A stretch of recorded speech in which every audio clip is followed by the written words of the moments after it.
Hola, guys. Hello. How y'all doing? Good. Doing great. Thank you. All right, man. Tonight we're going to talk about everybody's favorite subject. Can you get my picture up there? I'm teasing. I'm kidding. It's not about me. He's going to put my picture up. See that? Awesome, man.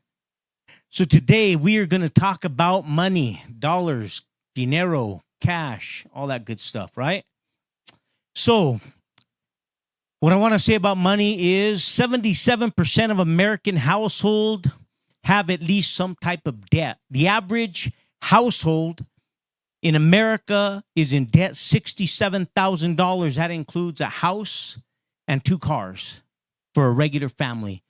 That's not $1 million houses and that's not $1 million vehicles. That's just a couple of nice Toyotas that run, and a decent house that holds their family and keeps them warm, keeps them shelter over the head. So the average household with husband, wife, and a child or two, $67,000 in debt. Okay.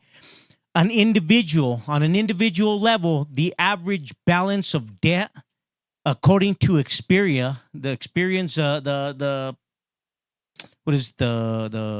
credit bureau. According to the credit bureaus, and they just took the highest amount, the average individual is $6,501. That usually includes a vehicle, some insurance, and a credit card. That's the average debt.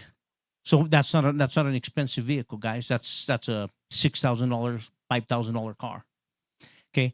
Now in Gen Z, this is from 18 to 26 years old. That's a lot of us in here. I mean, so there's a lot of us in here, Gen Z. The average debt, and this is starting off, remember, 18 years old, that's youthful. That's probably their first job. They're in debt $1,800 to $2,781, according to the credit bureau. So the average Gen Z is in debt $2,781. The millennials are from 27 years old to 42. Their average debt, aside from their regular bills that they have to pay, such as insurance and whatever it is, rent or whatever, their average debt, what they owe to certain items, whether it be a car or the credit cards, the average from 27 years old to 42 years old is $5,898. So $5,900. Some people are $400,000 more than that. Gen X, that's from 43 years old to 58 years old. Aside from houses, aside from cars, their average debt, which would be their credit cards or miscellaneous stuff such as furniture that they purchase on credit, is about $8,266. So Gen X, from ages 43 to 58, aside from their houses and their cars, they're in additional debt about $8,266. Sounds about right, doesn't it? Sounds pretty logical. So tonight, I just want to look at the finance and see a little bit about what God has to say about finances. Everybody all right with that? Awesome. Now, I'm not going to make this a sermon about or a message about tithes and offerings, but I would absolutely be doing you an injustice if I did not tell you about tithes and offerings. Fact is, you'll hear this every time you mention church, or 80% of the time you say, why don't you come to church with me? I don't go to church. All they want is your money. We don't.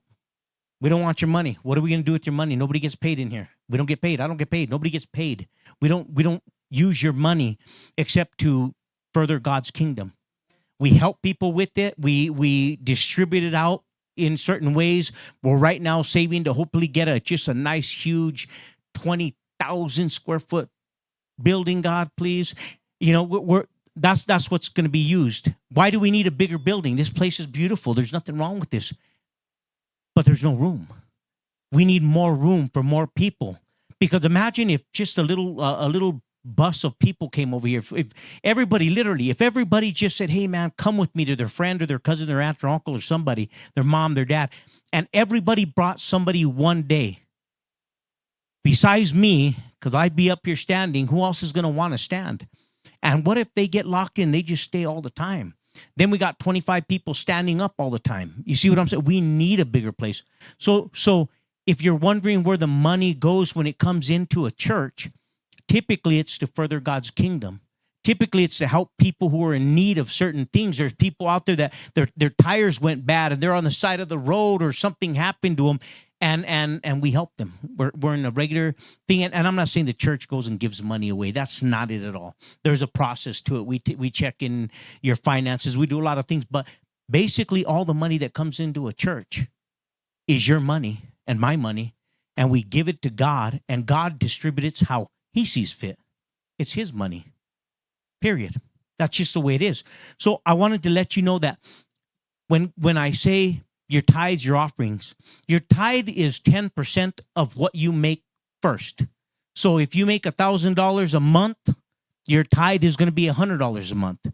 If you only take home $700 a month, your tithe is still $1,000 a month. Okay, it's your first fruit. First fruit means before your taxes were taken out. Okay. Now, the reason we mention tithes and offerings again is, how do you expect God to bless you if you're not even answering what He told you to do? He says, give God your first fruits. And if you say no, and then you say, God, I need a car, and He looks down and says, no, then you guys are on the same boat, right? But if you continue to do what you're supposed to do, you do what you're supposed to do. Pay your tithe. Give offerings above. Now, the Bible does talk about giving offerings. What an offering is anything above the 10%, which is God's already. A lot of people say, God only asked for 10%. No, God only gives you 90%. It's all His money. What makes you think that you did anything in this world good enough to even get a job? God gave it to you. God gave you a job. God gave you the money. And then He says, I'll give you 90% and I'll just keep my 10%. Make sure you put that in the pot. That's the way it is. Again, it's not going to turn into a sermon of tithes and offerings, but I want you to understand that the way God is allowed, the way His ability is, not that He can't do anything He wants, but He has put certain things in order, in a structure, and says, this is how it goes. And if you do your part, I will do my part. And that's how He said, pay your tithes and offerings and I will open up the windows of heaven and bless you. He also says, have you robbed God? They say, robbed God? How did I rob God? In your tithe and your offering. You understand? See, God understands this. Nobody else knows. I don't have any idea who gives what and what. I don't know anything. I don't know any of that stuff. I'm not allowed on the bank account. No, I'm allowed. I chose not to have any part of the bank account. I'm not on it. I have no access to the money in the bank. I have no access to anything. I keep myself that way to be clean. So nobody can ever say, hey, he dug into the pot. I don't know. I don't know anything about the money. I don't know who gives. I don't know how much they give. And quite honestly, I keep out of that. What I do know is how much comes in per month so that I can tally up how much we can afford to be able to pay the light, the gas, the water, everything else, still be able to put sodas in the fridge and still get a bigger place and still be able to buy some chairs and put it up there. That's my job. I know how much comes in every month. I don't ask who gives it. I don't care. If you're not paying your tithes, you're not giving your offerings, you're going to find out. You're going to be judged. He's going to ask. He's going to ask. One day you're going to stand before Him and he's going to let you know that He watched and saw what you did. Everything. If you're not witnessing, He knows. If you're not telling people about Christ, He knows. He knows. And He gave us specific instructions to do what we're supposed to do. So the next thing I want to mention, because I don't want to dwell too long on that, but the next thing I want to mention is that God doesn't like us to be in debt. He doesn't like His people to be in debt, okay? He tells us not to be in debt. And if we're going to be serving God, we need to be good stewards with our finances. That's what He says. He says, don't overspend. Put money aside for a rainy day. He's not saying be fearful or scared or worried. He just says, be wise.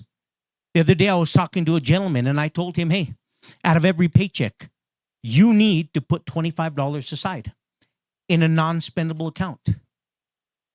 $25 out of your whole paycheck. Save it.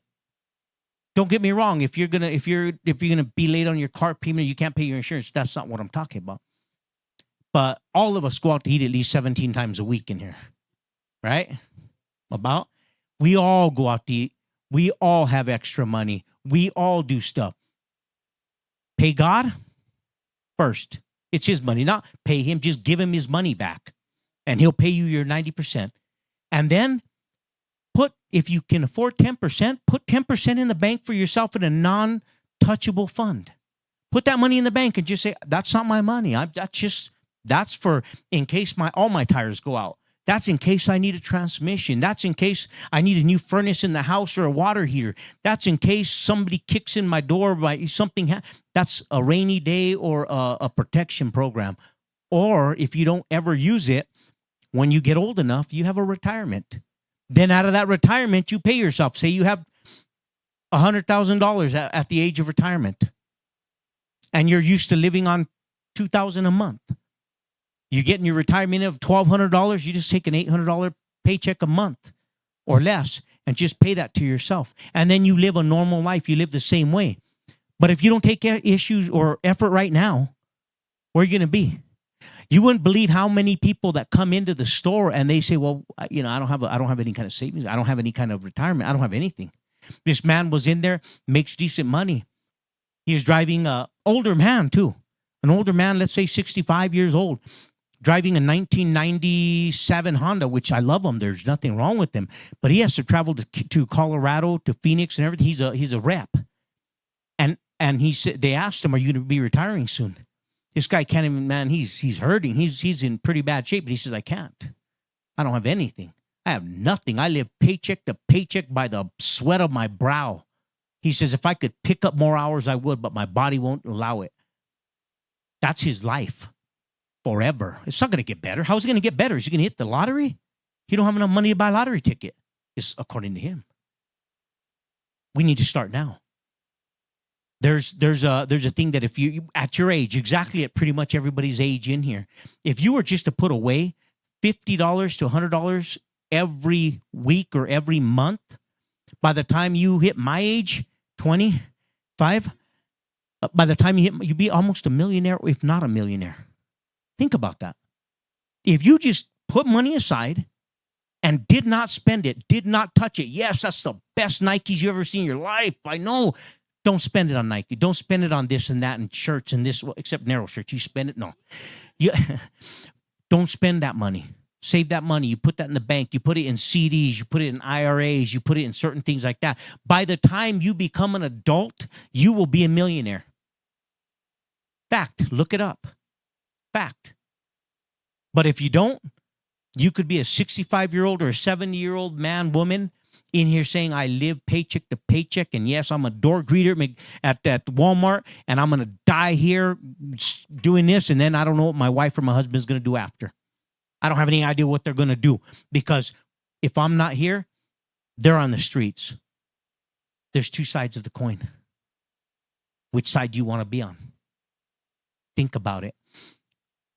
So God does not like us to be in debt. We have to be good stewards with his money. Remember, guys, that money that you get is not yours. The 90% that he blesses you with is still not your money. It's his money. And he's allowing you to have it. And he tells you, use this money wisely. Don't put yourself in crazy debt. Don't buy junk you don't need or you don't want, or don't put yourself in a bad situation. Be wise. Because I used to be a mortgage broker and a financial advisor. We used to go through, and basically people would come in and say, we want to buy a house. Same thing that Pastor Jerry does. And people come in and say, I want to buy a house. And you say, okay, well, let's look at your finances. And you go through their finances, and you have to tell them, you can't buy a house. They say, well, why not? I make this much money. Yeah, you do make that much money, but you got 3 or 4 cars, and it's just you. You're paying out this and that. You have this and you have that, and a boat and a jet ski and a this, and you have everything on payment, and you can't afford it. You just can't afford it. But I make this much. I understand that you make this much, but you owe this much. Would you lend you money if you can't afford to pay the bill? No. Go pay off your bills. That'll take me 10 years, 15 years. You should have thought of that before. So then you put them on a program. In a little, I'm going to teach you a little piece of that program tonight. You put someone on a program, and if they stick to this program, they will be out of debt quickly. But they have to stick to the program. And most people don't, because you'll see them 3 or 4 or 5 months later, and they come back in, and you recheck their finances, and you're like, "What'd you do? You bought 3 bikes here. Why do you need? Well, my family wants to go riding because we're not going to go. They're $2,000 bikes. You're in debt $6,000 more dollars. What? Hello, I know, but I needed that motorcycle because all my friends go riding. Good, go riding and sleep underneath your bike. I don't know. You wouldn't believe how many people do that. They don't listen. They don't pay attention. They don't care. They don't think. But this is like other things. It's going to catch up with you, period. I guarantee everybody in here, their salvation is going to catch up with you. If you're not born again, you're going to end up in hell or heaven. That's where you're going to go, one way or the other. When you get to retirement age, you are either going to be broke, starving, living on the streets, or you're going to be financially happy and sound. What else is there? Working the rest of your life. Think about it. Pretty much everybody in here is young enough to start. Even if you're 56 years old, if you start right now, really putting away your money, really saving, really doing the things you're supposed to do, and stop buying crazy things and stop getting in debt, you'll be okay. Think about that. So I understand that nowadays it's almost impossible to stay out of debt. It's almost impossible. Back in my dad's day, I remember he bought his first house for $7,000. Granted, I think he made $1 an hour, but still, he bought a $7,000 house. Pastor Michael just bought a house that cost him a lot of money. Like 300 times more what my dad's house cost him in the very beginning. The same exact house that I bought long ago, bless you. I think I paid for my first house. I think I paid $68,000. That house is going for $240,000 right now. They're just going up. I look at the people on the streets right now, the homeless people that decided, I'm going to go be homeless for a couple of years and enjoy the outdoors and everything. What are they going to do now? What are they going to do now? The other day, I told some guy, he's out there doing this and that. Give me some money. I said, dude, you're healthier than I am, man. Look at you. You're a puppy, brother. You could run a 10-mile. You could run 10 miles, right? I said, I couldn't walk 10 miles. Come on, man. Get a job. He says, oh, well, no. And I said, dude, everybody has the excuses. I understand that. I said, but where you failed yourself is that rent used to be $500 and $600 and $300 a month. You could get a place. Now rent is $2,800 a month, $2,000 a month, $2,400 a month. What you gonna do, brother? Pick a corner, because you may be there for the rest of your life. That's what's happening. We need to put our finances in order right now. God doesn't like us in debt. Understand that. Listen to that. Read that to yourself. God does not like us in debt at all. He prefers you not. We have to learn to budget. We have to learn to say, I make $1,000 a month. Out of this $1,000 a month, I spend $400 out of that a month. That means I have $600 a month that I can go to McDonald's. No. Out of that $600, get 25%. And you put that away for yourself if you can. At least $25 a paycheck, $50 a paycheck. If you can afford $100, put it away. Put it away and don't touch it. I don't care what Nikes come out. I don't care who's going to the movies. I don't care if there's this happening and that happening over there, and I'm starving to death. None of us are starving, guys. None of us are starving.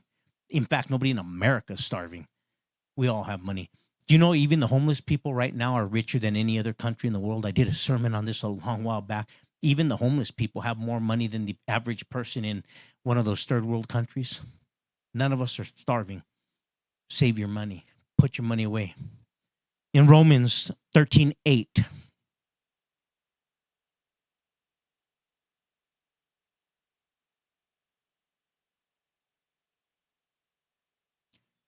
Romans 13:8 says, let no debt remain outstanding except the continuing debt of love to one another. Pay your bills. You owe money. Pay your bills. Don't leave your debt outstanding.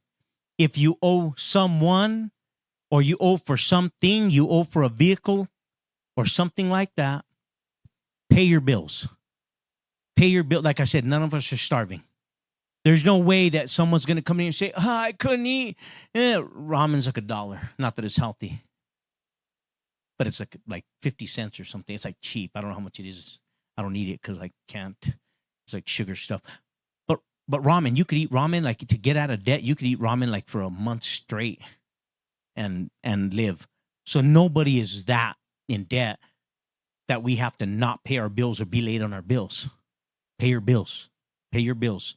Okay, so Romans 13:8 says, let no debt remain outstanding except for continuing debt of love with one another. That's not in the sermon, but guys, love each other. Love each other, man. You know that already.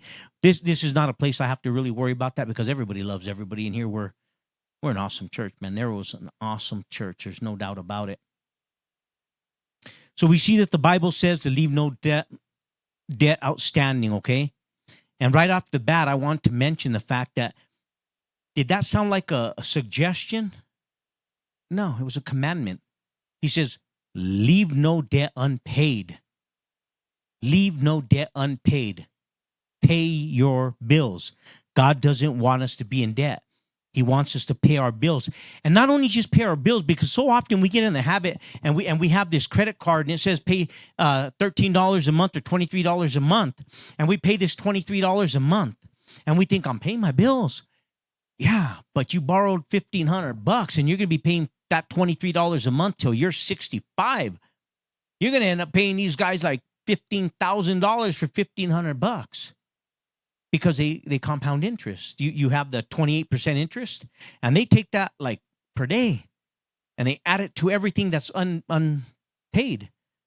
So they don't just take your monthly; they take like you owe 1,000, 28% of 1,000 this day, 28% of 1,000 that day, and you just continue. That's why when you make your payment and you pay $23, you know you owe $1,000, then you come back and you still like $997, and you're like, I paid 28 and they only put 3 towards it. Wait till the end of the month and be late and you're going to owe like 1,001. That's how it works. That's how they do it. Pretty good racket, right? Let no debt remain outstanding. Now, again, it wasn't a suggestion. It's a commandment. If you're a child of God, all the other stuff should be being sanctified, being made in order. But your finances also. If you're a child of God, if you're a woman, a man of God, and you're out there and you're living a life, how does it look when you have all this stuff, but you're not paying everything? They're taking away your vehicle because, and I'm not saying that doesn't happen to people of God. It does. There's situations out there. There's situations where people lose their job. There's situations where people hurt themselves and they can't. There's situations. But if you're just being lazy and you're not doing what you're supposed to do, there's an issue with it. It doesn't look good if you're a Christian and they're taking your vehicle away, or if you're late on everything all the time. You want to say, well, I'm a Christian, I pay this.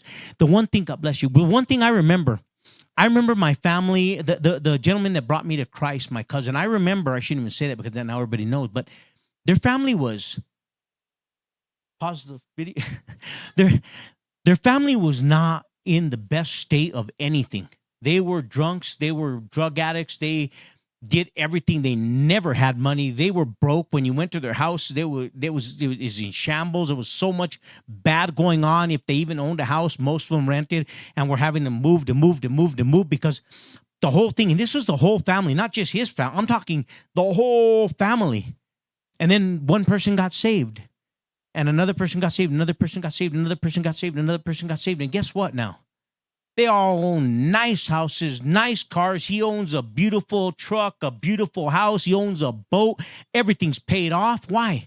The guy was in debt. The guy couldn't pay attention. He was so broke. The guy was broke. He was always broke. All he had money for was beer and drugs. Then he got saved, and his finances got saved too. And this guy, he has nice stuff, man. He has not only all his new stuff, he has his old 65 Mustang right now, all made up, all perfect, brand new, everything, interior, everything. Because God saved him and his finances. God saved everything about him, not just a little bit about him. Everything was saved. His sisters have houses. They have nice cars. They have good things. Their kids have good jobs and education. Nobody in the whole family ever even went to school. And I don't mean college. I'm talking school. Everybody quit in the 9th grade or 8th grade, man, and nobody cared enough to tell them, no, you got to go to school. They just didn't. Now they all go to school and they all have college educations. They're doing incredible things because they got saved. But not only that, everything about them got saved. Everything got saved about them. There's a lot of people borrowing money. There's a lot of people, I mean, to buy a house, you got to borrow money. There's not too many people that have $400,000 in their back pocket. There's not. Not a lot of people have $50,000 or $60,000 to buy a new car. Most of us will buy a used car. Most of us have to. Just the way it is. Not everybody has that kind of money. So we have to borrow money. But we have to pay our bills. And when you go to buy something, do the math. Don't let the guy back there getting paid to stick you in a vehicle or in a house. Don't let him do your math. You do your math. I make $1,000 a month, and that's going to cost me $700 a month, and I have a $400 car payment. Oh, I'm short $100. Don't buy it. Don't buy it. I'll work overtime. They don't always give it. Don't get stuck in stuff. Think. Be wise. Do what you're supposed to do. Be wise with your money. Often people get themselves in so much debt that they don't know what to do. I see it all the time. When you're in the mortgage business or in the real estate business or a financial advisor of some sort, which I spent a lot of my life until the crash of the market happened in 2008. I spent a lot of time in there. You can't believe how much debt people are in. People are in debt. They have a credit card that they allow to borrow $20,000 on a credit card at 28%. You would think nobody would use it. They're maxed out, and they have 3 of them. I used to go like this. I look at them, I'm like, put the glasses on, like that you owe $20,000 on that. Well, it's $24,000 because they're charging me interest. It's a lot of money. Oh, you got another one of those. I got 2 more. You're done. You're done. You can't buy anything. You cannot buy anything. And you haven't paid your water in 2 months. They get in debt like this. What's so important, guys, that you have to put $20,000 on a credit card? Really? Really? Really think of, are you starving to, do you have 42 kids and they're all starving to death with no underwear on? No, there is no reason to spend $20,000 on a credit card. There's none. There's no reason. There's none. None. Want me to tell you how they get there? They have 2 credit cards that have $20,000 each of them. They're late. They get another credit card. They get that credit card. They start paying that credit card. They start building up money and money and money and money. And pretty soon they have 3 credit cards that have $20,000 on them. They get another one. And then they start paying that one. And then what are they going to do? You know what they do? They walk away. They get so messed up in their head, they can't handle it anymore. They don't even know how to wake up in the morning. They sit on the edge of their bed thinking about committing suicide. Finances does that to you because, remember, finances, money, there's a spirit involved with money. You can have a spirit of greed on you. You know, the Bible doesn't say that money is evil. It said it's the root of all kinds of evil. Think about it. Think about that. How many of us get $1,000, or let's just make it smaller, $100, our birthday, and somebody gives us $100, and by the end of the day, it's gone. The end of the hour, $100 gone. Why not just put it in the bank? Why do you have to spend it? Why do you have to spend it? Because attached with money is there's spirits attached with money, and people don't realize it. Doesn't mean you have to be that way. My saying's always been, you can ask Michael since he was born. Everybody should learn this and memorize this. Just because you have money doesn't mean you got to spend it. Just because you have money doesn't mean you got to spend it. Why do you need 13 knives? Why? Really? Oh, did I hit some? Oh. Why do you need 36 watches? I'm kidding. Dang, that one's for me. But we don't need all that junk, guys. We really don't. How many people do you know that have died and taken anything with them? Zero. You take nothing with you. There's a thing called being a minimalist also. I'm not sure there's not a spirit attached to that. I'd like to be a minimalist. I would like to not have a lot of stuff and just be, I mean, I want to be able to afford all the stuff I want. I'm not saying I want to be broke. I'm just saying that I would like to say, oh, all I need is a bed and a safe for my money. No, and my watches. No, I would like to say I have a bed, I have a place to sit and someone to read my Bible and I'm good. That's not necessarily the case, of course. You know, I mean, I have a few vehicles that I mean, you've seen me drive one. And I can only drive one at a time. And you've seen me, but I have that Toyota, and then I have the other Toyota, and I say, oh, because it's rare. I mean, it's rare. But when was the last time you saw me drive it? I'm gonna drive it Sunday, and I drove it yesterday, day before, just around the block and get it washed. But anyways, but then I even feel bad now. Okay, so I have a 65 GMC truck that's parked there. Just parked there. It's an oldie. It's nice. Parked there. And then, guess where I'm going Saturday? Going out to California, to Vegas, to go buy another vehicle. Do I need it? No, I don't. It's a good deal. I'm going to talk myself out of it, except I already bought the plane tickets. But you see what I'm saying? We don't need that junk. Thank God I've been blessed in a way that I'm able to do certain things for myself, but I don't go crazy. I really don't. I don't go crazy. I don't buy a lot of expensive items. I just somewhat. I just, you know what? And is it a sin to do that? Probably not, unless you're putting yourself in debt where you can't. What I buy, I usually buy cash. I don't usually go out there and get in debt, but people do, and the average household is in debt. The average household is robbing. You've heard the expression robbing Peter to pay Paul? They're really doing that.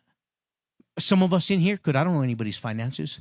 Some of us in here could be so far behind on everything that, you know, we're scared to wake up in the morning because we're afraid to answer the phone because it's going to be another call about how much you owe.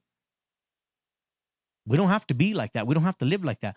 Guess who got you in that position? And yes, there's exceptions where wives run off or husbands run off and they put you in a debt, or there's exceptions to every rule.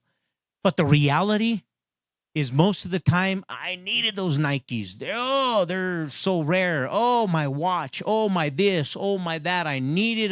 My car was running perfectly fine, but I needed a 2024, whatever. Most of the time, it's us. If you can afford it, there's nothing wrong with getting it. There's nothing wrong with getting whatever you need. Look at him walking in here with his driver's permit. And her. You guys get your permits? Woo! You guys want to come up and give a speech? No? Okay.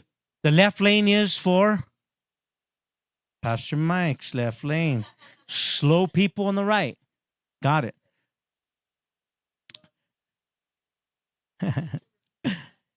and text me if you're going to be driving anywhere by me so I can. Congratulations, guys. It's awesome. So like I said, people are getting themselves in debt left and right, and they can't find a way out. They don't know what to do. So many people commit suicide because they're in debt. Let me tell you something, guys. Big deal. You owe somebody. Pay your bills. Can't afford to pay your bills? Try to pay your bills.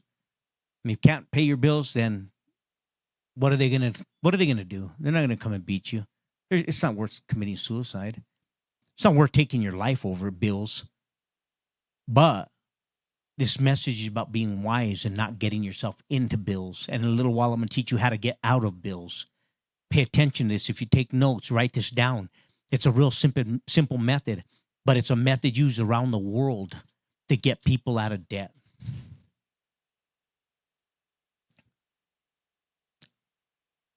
Some people put money higher than their families. Some people they want money so bad, they want the best things in life. And I was not that way. I wasn't that way, but I always wanted Michael to have the best of everything I could possibly get him. I wanted him to have the best of shoes. I started him off in little booty Nikes, and he wore Nikes up until the day that he said, I want And1s. And I said, no, son, you wear Nikes. He's like, I want And1s. And then pretty soon, now look at him in boots. No, I'm kidding. But I got Michael the best of everything I could. I dressed him like a champ. I had him all the nicest stuff. But the one thing I knew is that my time was more important to him. My time was more important to him. Yes, I made decent money. Thank you, Jesus, for that. I made decent money, and I bought him everything he wanted and everything he needed, and some stuff he didn't even need. Bought him a car too early in life. People, do not put your kids in cars of their own. Don't look at me like that. Too early. No, you guys are good. You're a good kid. Watch him. But you don't want to buy kids cars too early in life, because they say they're only going to go to the store and they end up at the other stores and wherever else. But so I did Michael. I had Michael. I did everything I could do for him. I put him through a private school. He was in private school since birth. I gave him all the best of everything and everything else like that. But what I did is every summer, when he had a school, because I owned my own business, every time he had a school, he was out of school, I would take that time off with him. And we'd go to California, or we didn't travel a lot, but we'd go to California here and there. We'd go to this place or that place. But I stayed with him. I gave him my time. So many people out there are saying I need to, compete with the Joneses, or who is it? The Joneses? Is that what it is? The Joneses. We're competing with the Joneses, and they work and work, and now they start off working from 5 a.m. and 7 o'clock at night. They're coming home, and their kids are doing their homework, and they go to bed, and they spend an hour or two with their kid every year. That's not a lot. That's what, 800 days a year, or say 800 hours a year. It's not very much. That's not very much. You think about that, they're spending, it takes them 10, 15 years to get a whole year in with their kids. Their kids don't even know them. They're gone. Is it worth it? Is the Mercedes worth it? That you don't have your kids anymore? You see all these rich people on TV and all this other stuff, and they don't know their parents at all because their parents are always working. Money is not that important. It's important to stay alive, but it's not so important that you neglect your kids, you neglect your husband or your wife. Why did you cheat on me? Because you work 18 hours a day. I don't even know your name anymore. The other day I almost called you Johnny or Lisa. I didn't even know. I forgot, because you're working so much. Stay with your family. Take time with your family. Create your situation in your job so you can be with your family. That's important. More important, like I said, some people put their money before their family. If you have the opportunity, like I did, God blessed me, and I was able to have my own business and do what I did, and still take off so much time during the summertime for Michael. I did. He probably doesn't even remember it. I don't know if he does or doesn't. But I used to take all the time off and just stay with him all the time. Had a great time. Taught him a lot of football and sports and everything. Then he goes and runs into walls and breaks his arm and such. So he did. So the Bible tells us about money, and it tells us the main thing the Bible tells us about money is that you can't serve God and money. You can't serve God and money. Now, you can serve God and have money. There's nothing wrong with money. I'm not trying to make money sound bad. You can be a billionaire and still serve God and do what God wants you to do with your finances. And hey, beautiful. God gave it to you. But you can't serve God and money. You can't do both, because the Bible says you will either love one or hate the other. Now, think about that. If you're driving around, your two Porsches and a Lambo, we were talking about favorite vehicles a little while ago. Some people wanted a Dodge, I don't know. And these people were, you said a Dodge, come on. You could have any vehicle. You could have got a Toyota, but you picked a Dodge. So So some people have all these these crazy, beautiful, fancy, everything stuff. But what ends up happening is Sundays they have to go wash their vehicle, or they got to go cruise, or everybody's going up to the lake, or everybody's doing this, and they neglect God. They give up on God. God gave them these things, and then they give up on God. That's not right. God gave you your brand new car so you could show up to church on Sunday and Tuesday and whatever other days you serve or do whatever. That's why you have a car. You have a car for that. That's why God gave it to you. God did not give you a car to go do all the other stuff. God just allows us to go do all the other stuff as a blessing. Just like the 10%. God gives us 90%, only keeps 10%. That's the way it is. Use it wisely. Your family needs you, guys. Don't ever neglect. And there's a lot of people, you're young, you don't have a family. But burn this in your brains. Your family needs you. Your family needs you more than anything. You know that a kid that is abused and beaten turns out better off than a kid that's completely ignored and left alone? Do the research. If you completely ignore your kid, you don't talk to your kid, you leave them in the house alone or whatever. And I'm not telling you beat your kids, man. I'm not telling you beat your kids. I'm just saying don't neglect your kids. Don't neglect your kids. You guys got to get saved, man. So when you have a job, pay your tithes, pay your offerings, pay yourself, pay your bills, and then eat.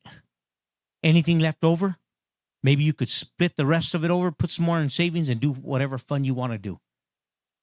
That's just good. That's just wisdom. It's wisdom. Pay off your bills quickly so that you're not in debt, so that you have more revolving money, so you can save more. There's nothing wrong with saving, man. There's nothing wrong with saving. So people get to the point where they just, they're on the edge of their beds. Like I said, they're ready to end their lives because there is so many bills, and they just don't, they feel like the whole world's coming down on them, and ring, and they're afraid of their phones, and they're afraid that somebody's coming to take away their whatever, or they're watching their cars because they can't pay their bills. And guess what they do? It gets so heavy for them that majority of the people stop paying their bills. I'm getting this from people that would come in and want to buy something, a house.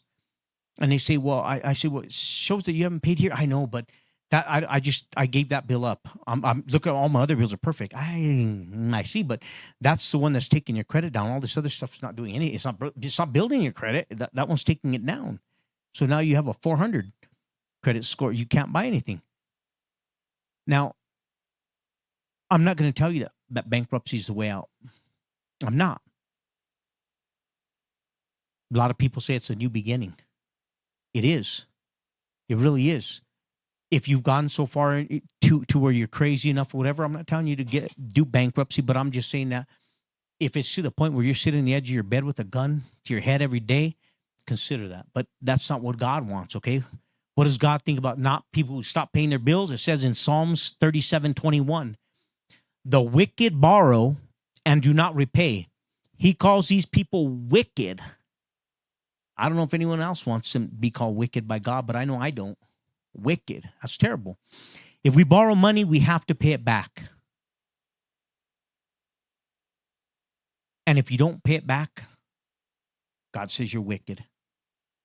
And is he talking directly about you? He's talking about your actions. He's saying your actions are wicked. People, don't get in debt. That's the best way out of this.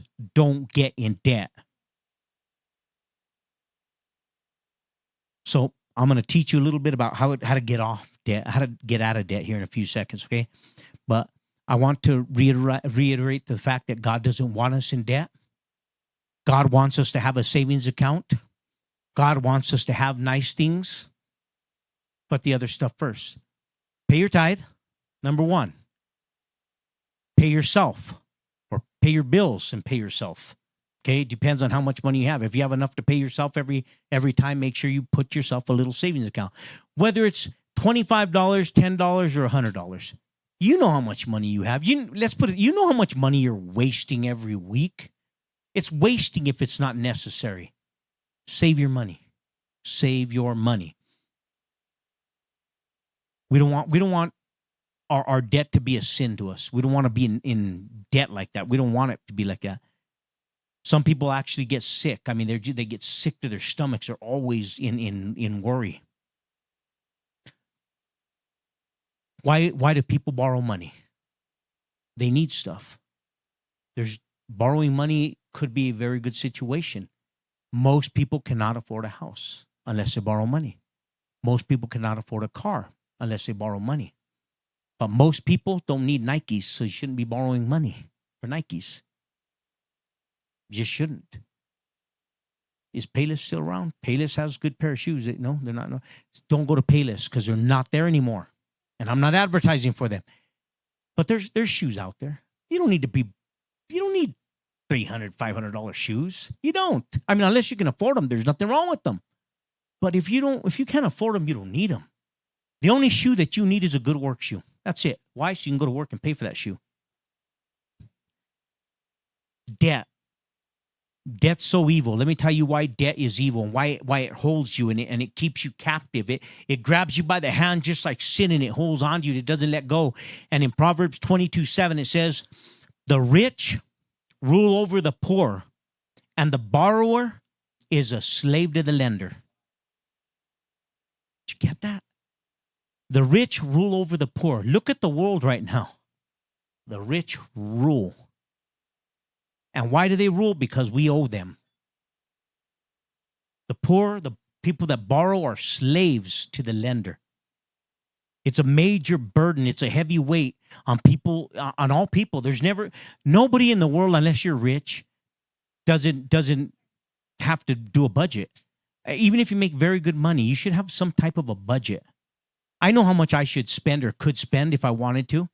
And I, for the most part, stay within that. And maybe my budget's bigger or smaller than others. I don't know what you can afford. You might be like Ernie over here that can spend $2,000 a week, and that's just change in his left pocket.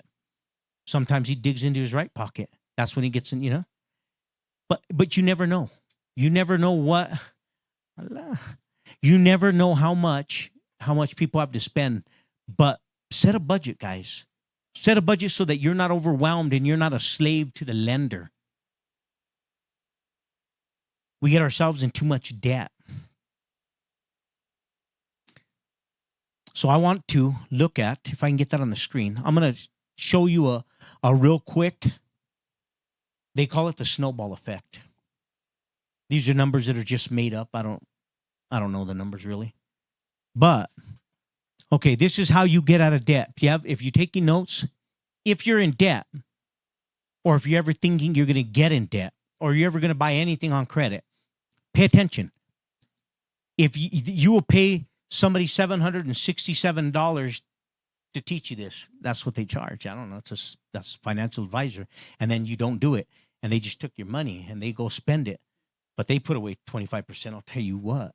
Okay, so right here we have a house payment. A lot of us don't have a house payment, but we have rent or whatever not. Okay, that's just, if you have this is for a house. This isn't rent because rent never goes away. A house payment does eventually.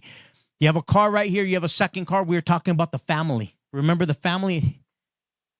The family with the house and a car, 2 cars. Remember we talked about the furniture and we talked about the credit card. I lowered all these. These are not. I got these off of a thing, and they're like having 1,800 here, and I said, I'm oldies, man. That's a lot. I just dumbed them all down. I made it smaller. Okay, there you go. So yeah, so you have a credit card. It's $50. You owe $700 on it. You have furniture you bought. You owe $1,500 on it. You owe a car for the wife or the husband. Probably the husband gets a $3,500 car. The wife probably gets a $7,000 car. Just kind of the way it works out. And then we have our house payment. Usually the wife is driving around the nicer car. Of course they should be, because we want them safe and protected and all that stuff. And then I get the truck. So anyway, okay, so Basically $1,900 a month is what these people spend out, not including stuff that does not go away. There's certain bills you can never get rid of. Light, you can't get rid of it. Water, you can't get rid of. All the other electricity, the gas, all that stuff you don't really get rid of. Okay, you usually have to pay that. Insurance on cars, you have to pay it. That's just stuff that doesn't go away. That's not included here. But say you have yourself, you owe $1,900 here. You're paying the minimum $50 a month on that credit card. That $700 is going to take you about 15 years to pay off. It's because they're going to compound it. They're going to put 28% on $700. And so you can owe $728 by the end of the month. You're going to pay your $50, and that's not even realistic because it's a lower payment than that. I remember I dropped it from the amount. So realistically, that's probably $23 or $18, but I didn't drop that part of it. But you will owe every month. You'll pay your $50, and by the end of the month, again, you owe $51. You pay your $50, and if you pay a little early, you get it run down. Okay? On your furniture, it's the same thing. It probably revolves on a 22 to 28% interest rate. It's just a credit card that you don't get a physical plastic piece. It's the same exact concept. A lot of places offer a 1 year, no interest. Your payment will be $700 a month. If you can afford it, pay it. If you can't afford it, don't do it. They say, oh, it's going to be only $300 a month, and you end up paying for 15 years. Do 300 times 15, you end up paying for $5,000 or $7,000 piece item. You're going to end up paying, $15,000, $20,000. Not worth it. So here it is. This is your debt. This is your life. This is how you're living every day, every day, every day. This is how you wake up in the morning, okay? You're trying to get rid of this. I should have put another credit card there, actually. Let's, in fact, put another credit card there. So we're gonna put another $700 or $600 credit card right here with $25, okay, that you have to pay. The way to get out of debt the quickest, okay, is to you owe the $25 one for $600. Some people say I'm paying a little extra here, a little extra here, a little extra here, a little extra here. Stop. Don't pay any extra anything. Go down here to the bottom one, to the one that you owe $625 a month. And eat ramen noodles for a month. Eat ramen noodles for a month. Do not spend money at all for a month.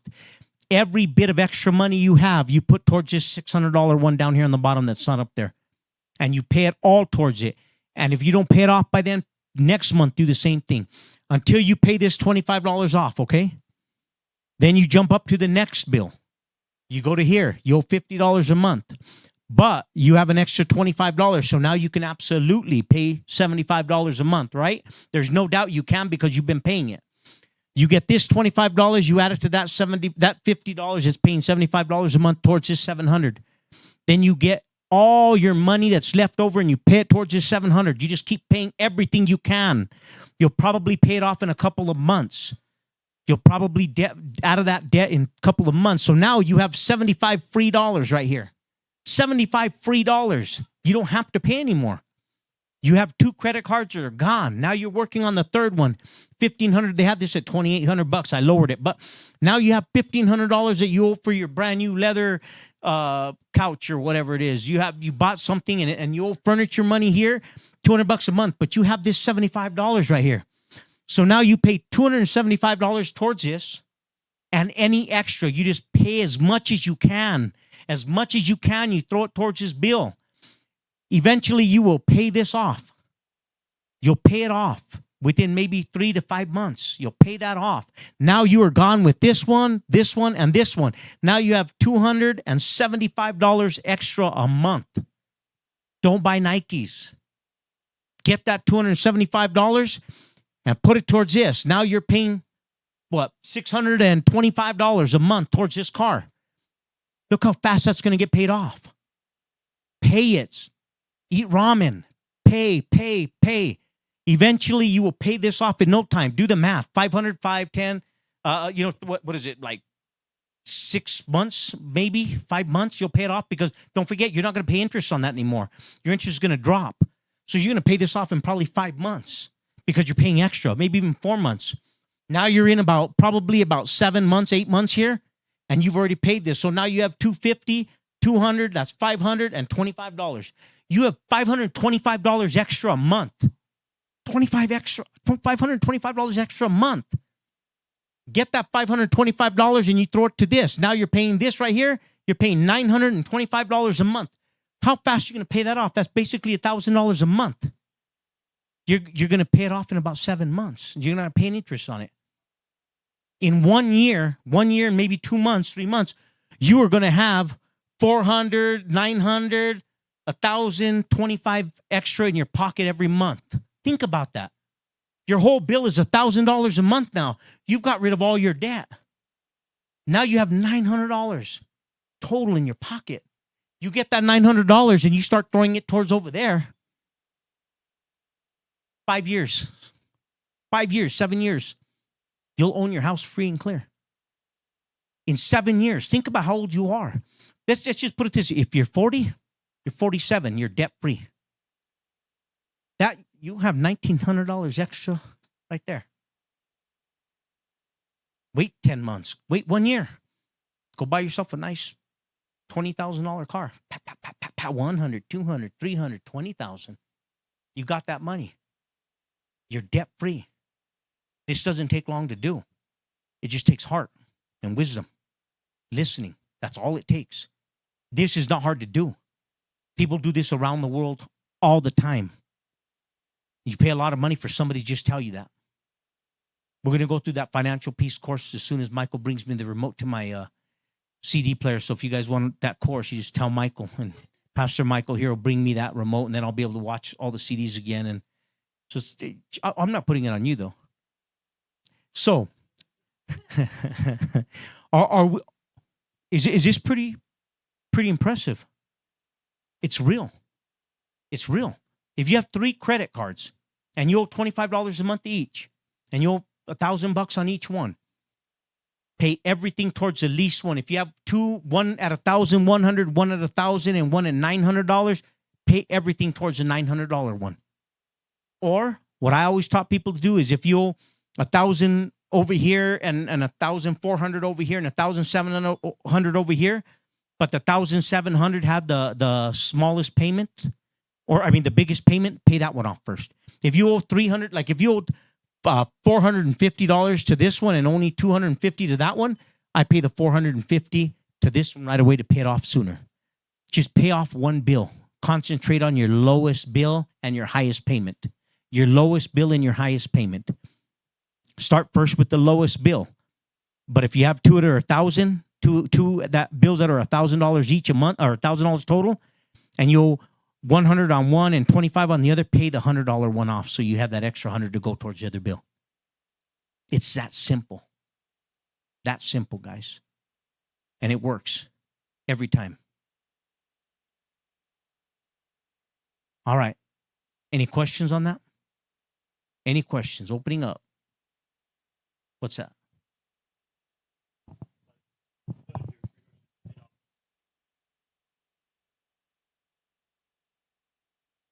Oh, yes, you keep paying the other bills. You keep paying the minute. Yes. Yes, you absolutely keep on paying your other bills, but pay as much as you can towards the smallest bill.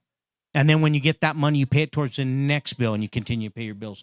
But you'll pay those bills off quick. You really will. You'll freak out on how fast you pay them off. You really will. But you got to pay everything towards it. It has to be a sacrifice. This is a sacrifice. It's gonna hurt you a little bit. Like I said, ramen noodles for the first 2-3 months. It's gonna be a sacrifice. But once you get it done, you'll be the happiest person ever. And then after you get to the no debt, put half of it away, man. Save your money. Save your money. Save your money. The reason I'm going out there to buy a car in California is because I saved my money. I can buy that car cash, and that's a good idea.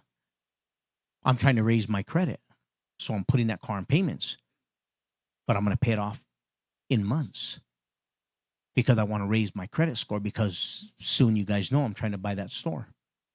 But pay your bills, save your money, put away money, do the right thing. Your credit score. Find out what's on your credit score. And if something says that you're late or you've not paid this bill, call this company up and say, hey, how much will you take for that? And take it off my credit, or pay the full amount. Just pay it off. Your credit score is 600 now or 500 now. If you pay off your old junk, that'll close out and it'll raise your score dramatically the first time. So if you get yourself, I don't know, maybe get income tax back, and you already have it planned to go buy 13 pair of shoes or 3 dresses, I don't know, whatever you're planning to do with your money, come back. Get a hold of the credit bureau or your credit, call them up. You can call them up and just say, hey, can you send me a credit bureau? They'll do the first one free. There's 3. I think it's Experian, Equifax, and FICO. Is it FICO? Yeah. Okay, so FICO. You'll know. Just look them up, credit bureaus. Call them up, have them send you down your credit score, your credit thing, and it'll be a paper, and you just read through it and say, oh, man, I didn't realize that they were charging me interest over here, and now I owe, $400, $300. Pay that off. Pay that off. If you owe $100, some people have terrible credit for $17. They don't care. They don't care. $17, $7. They're going to say he didn't pay, and you're thinking everything's all beautiful and fine. Then you go to buy a car, and they tell you got a 400 credit score. I pay all my bills on time. Not that one. You owe $7 for the last 9 years, and you're getting sent to the credit bureau every month. Find out what's on your credit score. Pay off your debts. Pay off your last bills, whatever you owe. Now, don't get me wrong. I mean, look, I'm not advocating bankruptcy. I'm not. But if they've taken away a car and it's been 9 years and it's still on your credit and this and that and this and that, guys, sometimes it might cost you, I don't know, $1,000, $2,000 to file bankruptcy and just close it out, and then just be godly after that. Repent, tell God, hey, man, I'm sorry I failed my post. I failed what I was supposed to do, but God, I want to do it right now. The only way out was to file bankruptcy and just start again, and then start again, and do it God's way. Bankruptcy depends. There's 2 different types of bankruptcy. There's a Chapter 11, which means that you give everything back. You just give it all back. You just I'm out of my house, I'm out of my car, I'm out of everything I owe. I'm done. That's not a good one.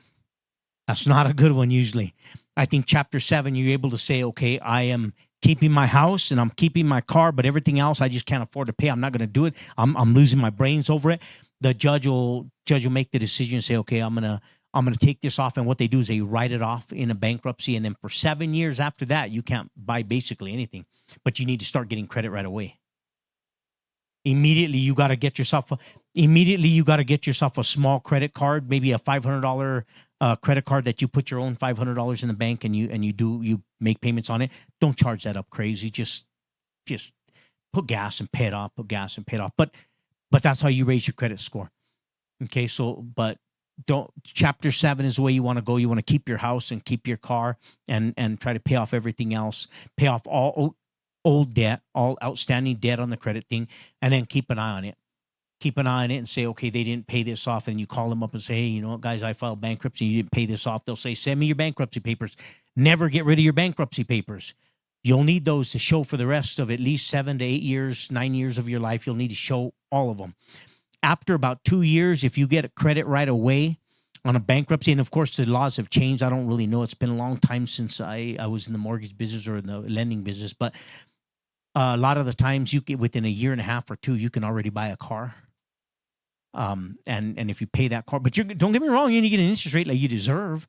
You're going to get yourself I guess everybody gets an 11 interest rate right now, but you're going to get 11, 12, 13% interest rate. Now it's probably a 16% interest rate because don't even ask why, but the interest rates are very high right now. So, but if you go and you get a credit card and whatever, it's called a secured credit card. That's your own money. I put my $500 in the bank and then I borrow from myself. They charge you interest on it. Yes, of course, because the bank is going to give you credit and they're going to report it every month. But your credit score will start to go up in about a year and a half, maybe 2. You'll be able to buy a car. You buy that car, higher interest rate. You make payments on it, pay it off quickly, pay everything towards it, double your payment, and you'll pay it off quickly. One more thing I want to tell you about a house. Okay, so this house over here, you have a house payment. It's $100,000. You pay $1,000.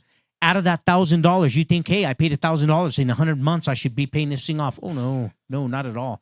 Even if God bless you, even if you have a 4% or something interest rate, what ends up happening is out of that $1,000, they take escrow and they take taxes and everything. So out of that $1,000, you're paying $600 towards junk fees, insurance, escrow, taxes, and everything else. $600 out of that goes straight to junk fees that they take away from you. Then out of that $400 extra, about 230 of it goes to interest, and then that $70, 70 bucks out of your 1,000 goes to pay that off. So every month that you pay, you go down $70 over here. The wisest thing you can do is when you pay your $1,000, 2 weeks later, your next paycheck, call them up, write a check, do something, but it has to be direct to principal. You can't pay it, just pay it, because they'll just put it straight to interest. And you think you're paying, and all you're doing is throwing your money away, literally. Pay it direct to principal. On a vehicle, the same exact way. Every month, you pay your car payment, send direct to principal. Write that down. Remember that. Don't forget this, because if you send an extra $500, they're putting it towards interest. Direct to principal. Principal means how much you owe. The outside ones, how much you actually owe on the whatever piece it is. Send an extra $200, an extra $100. Think about this. If you send an extra $70 to this, you're doubling your payment. That's real number. I'm not even playing. You will pay $100 and something towards your house payment, thinking you're paying out $2,500. It says it right there, and it says principal paid, and you're only paying like $200, $150, and you think, oh, I already paid 15 years. It's $2,000, and you're thinking you're knocking it down, and in 15 years you've only paid maybe $7,000 out of that $20,000, and you put in $25 or $30 or $40, $50,000. Pay a little bit towards principal. If you have a car payment, you pay your $500 a month on that car payment. $300 of that goes directly to junk fees. Only $200 is going towards your car. Make an extra payment direct to principal if you can afford it. That pays off your stuff quicker.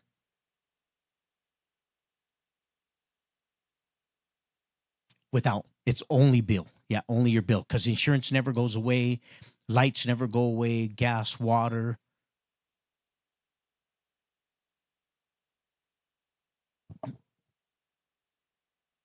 Yeah. Yeah. And like I said, I lowered all these. I just changed all the numbers to make it more reasonable towards what us at our ages, not my age, but you guys' ages kind of. Yeah. Yeah. So those are all kind of fake numbers. Like I said, I changed them around, but the concept is pay as much as you can towards the smallest bill. If you have two that are real close together, get the highest payment and pay that one off first. You want to try to get as much money free so you can pay the next one, the next one, the next one. When you have a house or a car, they're big bills. Pay your payment, pay your $1,000 payment or your $500 your car payment. And then if you can in a week or two, direct to principal, pay a little extra money towards it, and you'll pay it off quickly. Okay? Any other questions? No? My day was decent, man. I sold $13,000 today. Pretty good. That's not bad. I didn't make that. I made $1.50, but I sold 13,000. So yeah. But yeah, it was a good day. Good day, guys. Anybody else? Nobody? Anybody have extra money they want to give me? No? Okay, then. Fine. All right, well, then I'm going to pray for you anyway. Let's pray, guys.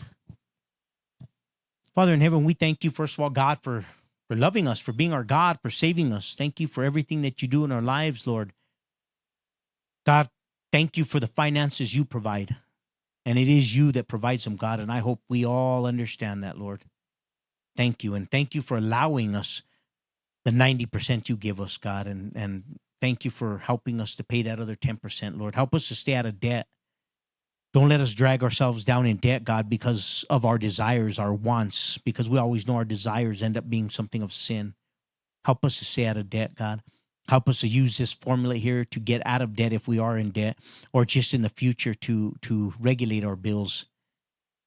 Help us, God, to always keep our credit good and our payments on time and do what you want us to do, Father. We just trust you with everything, God. We know that it's not money that takes care of us, God. It's you that takes care of us, and you provided money so that we can be good stewards of it, God. Help us to be good stewards and to do the right thing, Father. We give you all the praise and we give you all the glory, and we thank you for your word and your salvation, God. In Jesus'